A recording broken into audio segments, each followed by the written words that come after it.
Добрый день, мои дорогие! Добро пожаловать ко мне на кухню! Сегодня готовлю торт «Божья коровка», который я готовлю в рамках творческого конкурса, который сейчас проходит в социальных сетях. Я тоже буду в жюри этого конкурса и уже 30 сентября выберу победителя недели, которому достанется набор посуды Тефаль. Конкурс продлится до 30 сентября, поэтому успейте поучаствовать.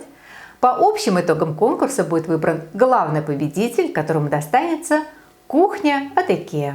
Для того, чтобы участвовать в конкурсе, нужно приготовить блюдо с маслом «Благо». Нужно сфотографировать либо само блюдо, либо процесс приготовления этого блюда с бутылкой масла «Благо». И разместить фотографию в социальных сетях. Участвовать в социальной сети Instagram, ВКонтакте и Одноклассники. Разместить с хэштегом «Рецепты Благо». Все условия конкурса будут подробно описаны в описании под этим видео, поэтому при желании вы можете зайти, посмотреть и поучаствовать. Ну что ж, я сегодня буду готовить торт «Божья коровка». В составе коржа этого торта также будет входить растительное масло «Благо», что сделает корж нежным, мягким, и поэтому он не потребует даже дополнительной пропитки. Торт очень простой по ингредиентам, очень простой в приготовлении, а получается эффектным и очень вкусным. Давайте готовить.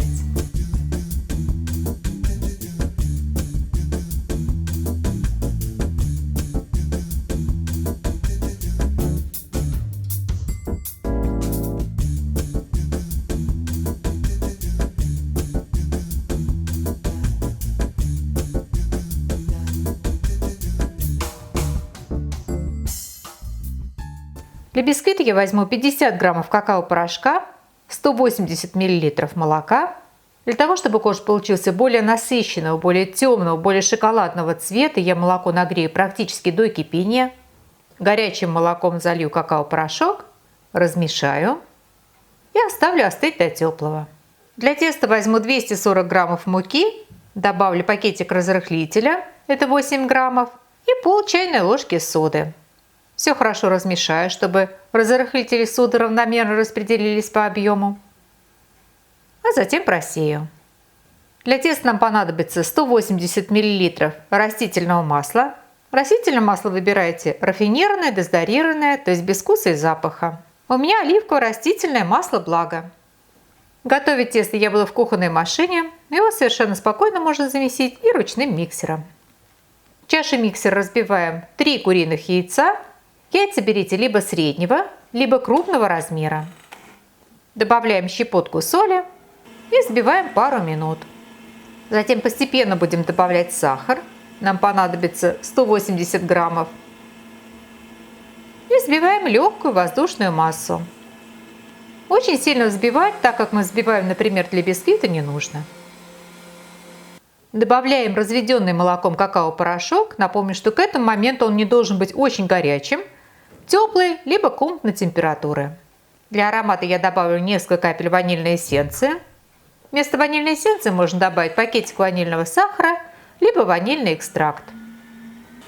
И взбиваем еще 3-4 минуты. Постепенно вливаем растительное масло. И взбиваем еще, может быть, 3-4 минуты. Всыпаем муку с разрыхлителем и содой. И очень быстро, коротко вмешиваем муку в тесто. Очень важно здесь тесто не перемесить, не вымешивать его долго, чтобы оно не затянулось и бисквит не получился плотным. Главное, добиться однородности этого будет вполне достаточно. Выпекать бисквит я буду в разъемной форме для тортов диаметром 26 сантиметров. Низ формы я выстелила бумагой для выпечки. Борта смажу сливочным маслом и просыплю мукой. Выливаем тесто в форму. Чтобы бисквит получился ровнее, форму можно несколько раз прокрутить. Ставим форму в предварительно разогретую до 180 градусов Цельсия духовку и выпекаем примерно 30 минут. Готовность определяем деревянной палочкой. Из центра бисквита она должна выходить чистой, без следов теста. Свежеиспеченный бисквит прямо в форме ставим на решетку и даем слегка подостыть.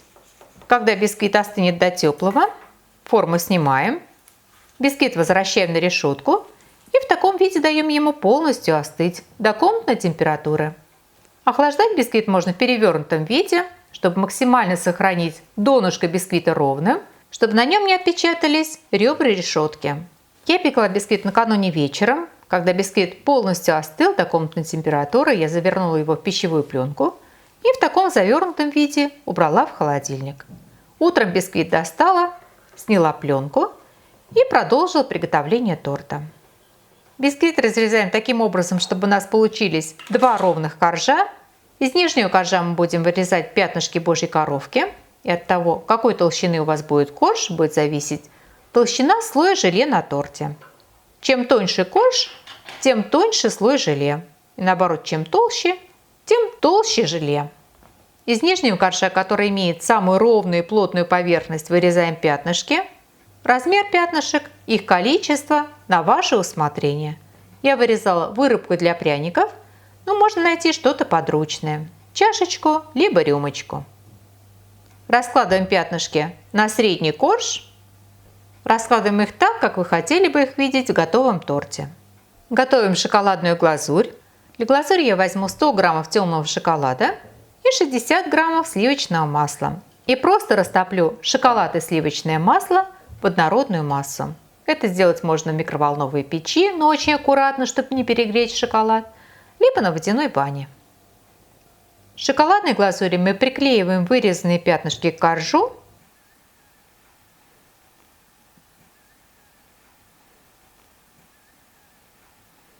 Заливаем пятнышки глазурью сверху и разравниваем. Оставшейся глазурью промазываем корж. Здесь не нужно добиваться абсолютной ровности. Если где-то глазурь ляжет неровно, с наплывами, ничего страшного, все допустимо. Убираем его пока в холодильник, чтобы застыла шоколадная глазурь. Оставшийся корж и срезанную шапочку нарезаем на кусочки. На кусочки примерно вот такого размера. Для торта я взяла 300 граммов замороженной вишни без косточки. Я ее предварительно разморозила. В результате получилось довольно много вишневого сока. Я вишню отцедила, а отцеженный сок буду использовать для приготовления крема. Для крема нам понадобится приготовить желатиновый раствор. Для этого я взяла 20 грамм быстрорастворимого порошкового желатина и 160 мл жидкости. В качестве жидкости я взяла отцеженный вишневый сок и разбавила его водой до нужного объема. Заливаем желатин жидкостью и оставляем на некоторое время набухнуть. Также для крема я возьму 600 граммов сметаны и 200 грамм сахарной пудры. Хотя сахара вы можете положить больше, меньше, то есть по вкусу. Сметану можно взять любой жирности. Я такой крем, как правило, готовлю с нежирной сметаной. На этот раз у меня 15%, но бывает готовлю с 10%, либо как максимум с 20% сметаной. Сметану размешиваем с сахарной пудрой. Ничего взбивать не нужно, просто размешиваем. И оставляем на 5-10 минут, чтобы сахар полностью растворился. Достаем из холодильника верхний корж. Шоколадная глазурь к этому моменту застыла, стала плотной. Собирать торт я буду в кондитерском кольце, поэтому я отрегулирую диаметр кольца в соответствии с диаметром верхнего коржа. Набухший желатин аккуратно нагреваем, чтобы он полностью разошелся. Напомню, что кипятить желатин нельзя, иначе он может потерять свою силу. Вливаем желатиновый раствор в сметану, размешиваем, и наш крем готов. От всего подготовленного крема я отделю примерно 200-250 мл. Этот крем у нас пойдет на заливку верхнего коржа. Я его оставлю при комнатной температуре, чтобы он не загустел. А оставшийся крем уберу ненадолго в холодильник, чтобы желатин начал работать и крем стал немного погуще. Помимо сметанного крема я возьму ягоды вишни и рубленый шоколад. Кусочки бисквита кладем в миску со сметанным кремом. Аккуратно размешиваем, чтобы не превратить бисквит в кашу. Затем будем выкладывать в форму на сервировочную тарелку и прослаивать ягодами вишни и тертым шоколадом. Попутно заметь, что этот торт идет с двумя названиями. Второе название – вишневый панчи, которое относится к способу сборки торта. При желании вы весь торт можете собрать подобным образом. То есть весь бисквит вы нарезаете на кусочки, смешиваете со сметанным кремом и выкладываете горочкой, прослаивая вишней и тертым шоколадом. Сверху можно залить торт шоколадной глазурью. Корж выравниваем, уплотняем. Сверху аккуратно выкладываем подготовленный верхний корж. Кольцо аккуратно поджимаем, чтобы не было зазора между коржом и стенками формы. И аккуратно выливаем сверху отложенный сметанный крем. И в таком виде убираем торт в холодильник до того момента, когда застынет верхний сметанный крем. Заливать торт сверху я буду вишневым желе. Это готовое желе из пакетика. Я подготовлю его в соответствии с инструкцией на упаковке. Дам подготовленному желе остыть до комнатной температуры и аккуратно залью сверху. Количество желе будет определяться высотой ваших пятнышек. У меня слой желе довольно большой, мне понадобилось около литра. Я залила первый слой желе, второй слой желе, чтобы пятнышки были полностью закрыты, я уже залью за кадром. И аккуратно ставим торт в холодильник, чтобы желе полностью застыло. А затем аккуратно снимаем форму. Форму можно либо прогреть, сделать это можно теплым полотенцем, феном и таким образом ее снять, либо просто пройтись тонким ножом вдоль стенок формы. И как видите, торт вполне нарядно выглядит. Его вполне в таком виде можно подавать к столу. Ну а я бока торта украшу шоколадной лентой. Для этого из бумаги для выпечки вырезаем ленту длиной чуть больше, чем длина торта по окружности и шириной чуть выше высоты торта. Аккуратно растапливаем примерно 50 граммов шоколада. По правилам шоколад нужно темперировать. Я, честно говоря, когда нужно что-то быстро сделать, этим правилом пренебрегаю. Растопленный шоколад переложу в небольшой кондитерский мешок и вот такими хаотичными движениями сверху вниз по диагонали заполню ленту. Ленту отделяем, откладываем и даем шоколаду слегка подостыть. Не нужно дожидаться, когда шоколад полностью застынет, иначе лента просто не приклеится к торту, она будет с него сваливаться. Как только шоколад утеряет свою текучесть, как только он перестанет стекать с ленты, проверить это можно, подняв ленту, ее можно приклеивать к торту. Убираем торт еще минут на 20 в холодильник, чтобы застыл шоколад, и аккуратно снимаем ленту. И наш торт готов. Торт получается эффектным, красивым, очень вкусным, мягким, сочным и очень домашним. Процесс приготовления торта закончен. В этой части видео я ничего уже готовить не буду. Я покажу, что у нас получилось в результате. Я немного расскажу поподробнее о рецепте, что я не успела сказать в процессе приготовления, чтобы не растягивать видео. И, конечно же, торт попробуем. Хотя торт я уже пробовала, я знаю, о чем я говорю. Итак, торт очень эффектно выглядит. Он эффектно выглядит и в целом виде, и в разрезе. Мне нравится, что здесь четко разделены слои, они разделены по цвету, они разделены по фактуре и они разделены по вкусу. Хотя, собственно, ничего такого сложного для того, чтобы добиться этого, мы не делали. Нижний слой, он довольно широкий, в нем сочетается сметанный крем, ягодки, кусочки бисквита. Он такой создает пестренький вид, можно так сказать. Есть четкий слой коричневого коржа. Мы этот корж вырезали ровным, четким, поэтому он выглядит довольно четко. Здесь тоненькая прослоечка сметанного крема розовая, толстый слой желе. Хотя, конечно, вы можете слой желе сделать толще, тоньше, здесь на ваше усмотрение. И, как правило, в разрез попадает какой-то из пятнышек Божьей коровки, что тоже создает такую приятную картинку. В общем, в разрезе торт выглядит очень эффектно. Я даже думаю, что вот на фотографии это недостаточно отображено, в реальной жизни он выглядит гораздо эффектнее. Что касается сборки торта.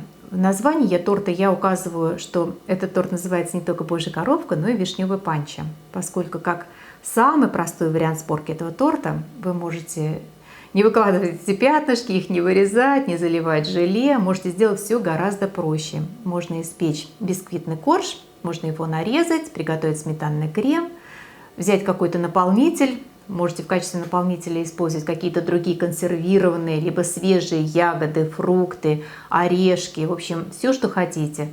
Все это смешать, выложить в виде горки и залить, скажем, шоколадной глазурью. То есть в этом случае на сборку торта уйдет вообще ничего.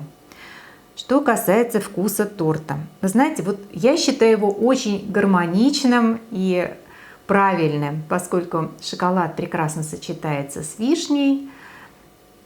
Поэтому вот такое сочетание шоколадных коржей, тертого шоколада, шоколадной глазури, вишенки, которые у нас входят в состав коржей, вишневого желе, все это вот очень привычно, традиционно и вкусно. Хотя повторюсь, что вы можете выбрать другие ягоды, другие фрукты, в общем, выбрать другой наполнитель. По поводу, наверняка будет вопрос по поводу, можно ли заменить желатин на агар. Вы знаете, в принципе, в этом рецепте, конечно, можно попытаться заменить, но единственное, конечно, возникнет сложность такого характера. Желатин, он застывает при более низкой температуре, агар желируется уже при 40 градусах Цельсия. Поэтому, если вы будете смешивать сметану с раствором агара, то вам нужно вот как-то соблюсти вот этот температурный режим. Мне кажется, что это очень проблематично. Но если для вас принципиально замена желатина на агар, то это возможно. Торт получается очень нежным и сочным. Я его уже пробовала, поэтому я могу это сказать вот даже сейчас. Поскольку в составе коржей растительное масло, и растительное масло делает коржи очень нежными и мягкими. И наверняка будет вопрос, можно ли заменить растительное масло на сливочное. Ну, теоретически можно, но все-таки растительное масло здесь не случайно. Оно вот именно и придает вот такую мягкость и сочность. Я думаю, что со сливочным маслом корж, конечно, будет более сдобным, но в то же время он получится более сухим. Хотя, повторюсь, если для вас это принципиально, то да, можно заменить растительное масло на сливочное. Что я еще не сказала? Ну, пожалуй, наверное, все, что хотела, все сказала. Давайте попробуем. Очень мягкий корж. Бисквит получается очень нежным, вкусным. Это один из моих любимых вариантов бисквита. Хотя, конечно, бисквитом его не совсем правильно назвать. Ну, пусть будет бисквит, хорошо. Эту рецептуру я очень часто использую в своих рецептах. Я готовлю с подобным по рецептуре бисквиты и пироги, и использую для коржей и торта. Рецепт очень удачный и очень простой, что тоже немаловажно. Нижний слой торта самый мягкий, самый пропитанный. Он как раз и собран по принципу торта панчо. Здесь встречаются ягодки вишни, которые дают приятную кислинку. Бисквитик, сметанный крем. И действительно очень сочно, очень мягко и очень вкусно. Ну что ж, торт, на мой взгляд, получается очень вкусным, рецепт удачный и несложный, что в наше время тоже очень немаловажно. Поэтому приготовьте, попробуйте. Очень надеюсь, что и вам тоже понравится. Спасибо, что были со мной, смотрели видео, и всего вам самого-самого доброго. До новых встреч, до новых видео.